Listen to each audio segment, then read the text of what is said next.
Howdy folks, hope you're all having a good evening. Just got done in the forge, just did a little bit of work here, hitting some steel, working on a couple knife projects, and John 3 came to mind while I was working, and I was thinking about John 3:16 and how it's one of the most quoted verses out there, made famous by Tim Tebow when he had it written on his face, which is a good thing, absolutely cool. But so I had the idea to kind of just go through it in context, because not a lot of people take the time to really break it down and go through the entire section. So we're going to read John 3:1 through 21 here, because then the following section talks more about John the Baptist, but this encapsulates the conversation between Christ and Nicodemus. So here we go. Now there was a man of the Pharisees named Nicodemus, a member of the Jewish ruling council. He came to Jesus at night and said, "Rabbi, we know you are a teacher who has come from God, for no one could perform the miraculous signs you are doing if God were not with him." In reply, Jesus declared, "I tell you the truth, no one can see the kingdom of God unless he is born again." "How can a man be born when he is old?" Nicodemus asked. "Surely he cannot enter a second time into his mother's womb to be born." Jesus answered, "I tell you the truth, no one can enter the kingdom of God unless he is born of water and the Spirit. Flesh gives birth to flesh, but the Spirit gives birth to spirit. You should not be surprised at my saying, you must be born again. The wind blows wherever it pleases. You hear its sound, but you cannot tell where it comes from or where it is going. So it is with everyone born of the Spirit." "How can this be?" Nicodemus asked. "You are Israel's teacher," Jesus said, "and you do not understand these things? I tell you the truth, we speak of what we know, and we testify about what we have seen.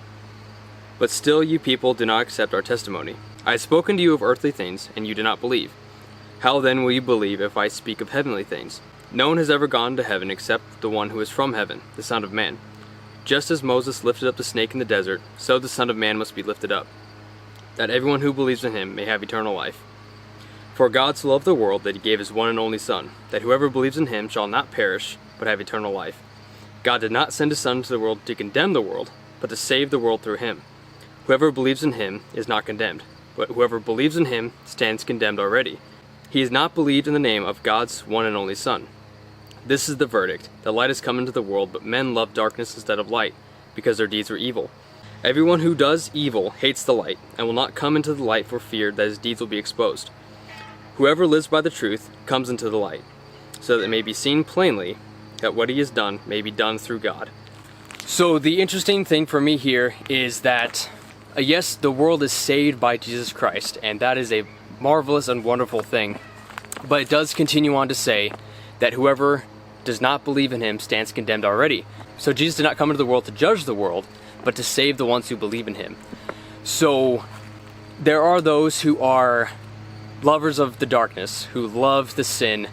So it is our job to preach the good news and preach the gospel to those out in the world, but we also need to not be shocked when people do openly choose evil instead of light, but it's our job to stand firm with the truth and speak the truth in love to those who are around us. So my big point here is the fact that Jesus is not saving us from a big, mean, scary God. He is saving us from our own sins. So, as it said in 19, that men loved darkness rather than light. So we need to make sure that we love the truth, love the light, and love God as we ought to. I hope this helps put that section into perspective a little bit more for you.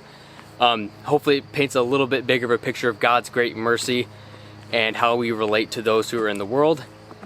So that's all for now. Until next time, be strong, work diligently, and glory to God in the highest.